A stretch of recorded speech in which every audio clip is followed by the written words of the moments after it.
तो मैं हूं तुलसीराम सिंह और आप देख रहे हैं advocate Tulsiram Singh YouTube channel. तो आज जो मैं बात करूंगा, जैसे कि आप लोगों को पता है, अभी दिल्ली में धारा 144 लागू है। क्यों लागू है और वो क्या ऐसा रीज़न है और क्या चल रहा है, सारों के बारे में बात करेंगे। तो दोस्तों, मैं आप लोगों को बताना चाहूँगा कि देखिए, सुप्रीम कोर्ट में एक यौन उत्पीड़न की शिकायत हुई है, ठीक है, जिसके बारे में आप लोग जानते होंगे। जो इसमें है, जो आरोपी हैं वो बृजभूषण शरण सिंह हैं, जो यूपी में एजुकेशन की एक बहुत बड़ी क्या नाम है, लहर लाए हैं, एक नई क्रांति लाए हैं।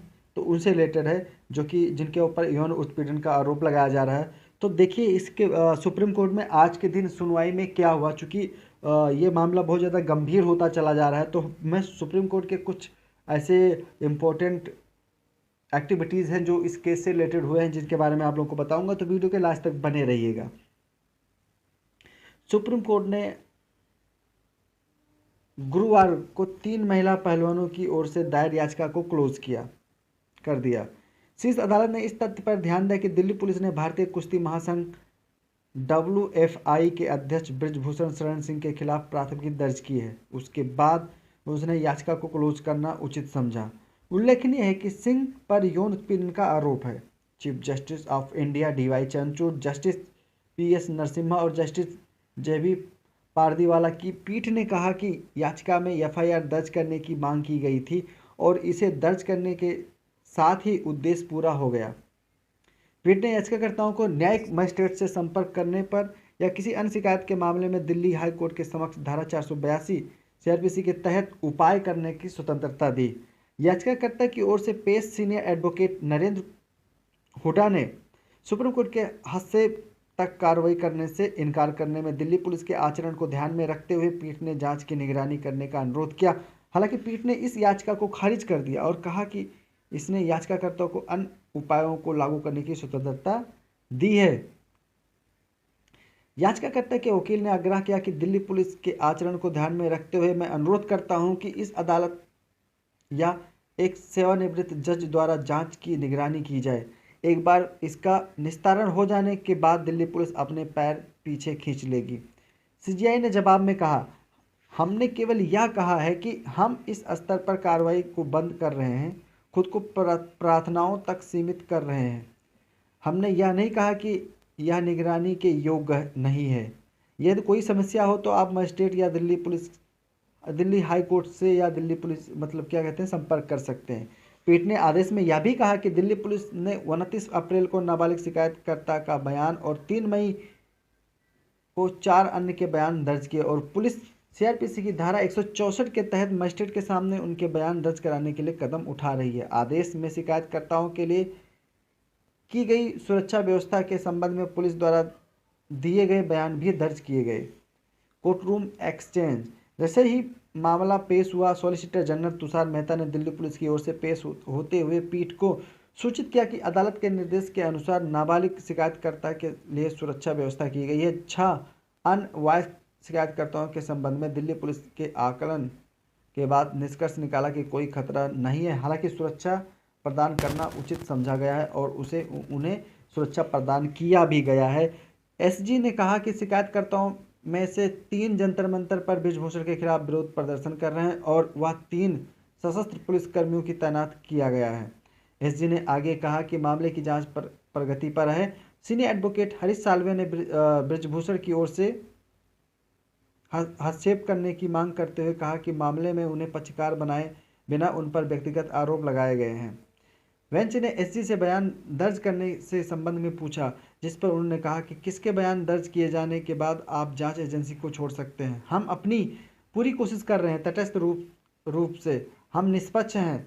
SG ने कहा कि शिकायतकर्ता का बयान दर्ज किया गया है और दूसरी ओर रिकॉर्डिंग की जा रही है। आने वाले दिनों में बयान होंगे।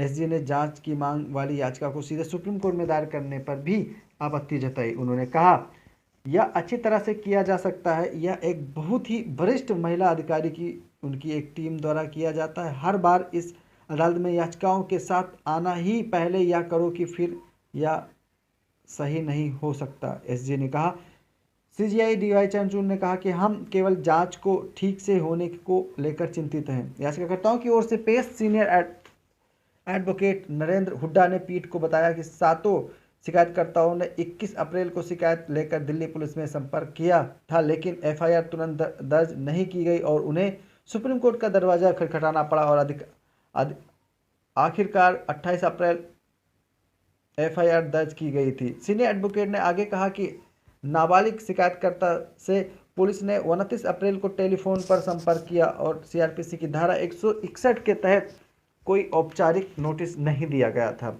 हुड्डा ने कहा आने वाले 3 दिनों में पुलिस की ओर से चुप्पी थी। उन्होंने कहा कि कल सुप्रीम कोर्ट में एक सीलबंद हलफनामा दायर किया था, जिसके बाद उन्होंने अन्य शिकायतकर्ताओं को बयान दर्ज करने के लिए नोटिस जारी किया।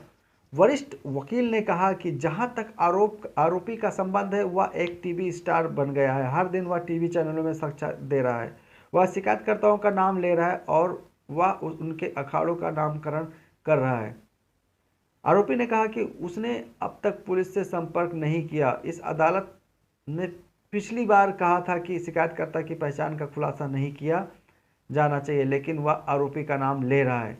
इस बिंदु पर सॉलिसिटर जनरल सॉल्वे ने तुरंत हस्तक्षेप किया। शिकायतकर्ता टीवी साक्षात्कार दे रहा है, एसजी ने कहा। सॉल्वे ने कहा शिकायतकर्ता धरने पर बैठे हैं। शिकायतकर्ता के वकील ने कल रात प्रदर्शन स्थल पर दिल्ली पुलिस और पहलवानों के बीच हाथापाई के बारे में मीडिया में आई खबरों का भी हवाला दिया। जवाब में एसजी ने कहा कि एक विशेष दल के 2 राजनीतिक नेता विस्तार लेकर वहां गए थे, जिसे पुलिस ने रोकने की कोशिश की और इससे हाथापाई हुई। एसजी ने उन रिपोर्टरों का भी खंडन किया कि जो पुलिस नशे में थे। पीठ ने याचिकाकर्ताओं के वकील से कहा कि याचिका अनिवार्य रूप से एफआईआर दर्ज करने के लिए दायर की गई थी और अन्य मुद्दे इसके दायरे से बाहर हैं। पिछली सुनवाई में दिल्ली पुलिस ने सुप्रीम कोर्ट को से कहा कि वह महिला पहलवानों की शिकायत पर भाजपा सांसद और डब्ल्यूए के खिलाफ एफआईआर दर्ज करेगी। बाद में उनके खिलाफ 2 एफआईआर दर्ज की गई, एक पॉक्सो अधिनियम के तहत एक नाबालिग पहलवान के आरोप पर और दूसरी अन्य महिला पहलवानों की शिकायत के आधार पर। पिछले सप्ताह दिल्ली पुलिस द्वारा एफआईआर दर्ज करने के फैसले के बारे में सॉलिसिटर जनरल का बयान दर्ज करते हुए सीजीआई की अगुवाई वाली बेंच ने शिकायतकर्ता की सुरक्षा सुनिश्चित करने के निर्देश भी जारी किए। दोस्तों, कैसी लगी ये इन्फॉर्मेशन आप एक बार कमेंट करके जरूर बताना। आप लोग से रिक्वेस्ट है कि प्लीज़ प्लीज़ प्लीज़ आप लोग वीडियो देखते हैं, इसके लिए बहुत बहुत धन्यवाद, लेकिन आप लोग सब्सक्राइब नहीं करते हैं और लाइक नहीं करते हैं। तो प्लीज़ आप लोग से यही रिक्वेस्ट है कि देखिए, सब्सक्राइब, लाइक और शेयर ये रुकना नहीं चाहिए।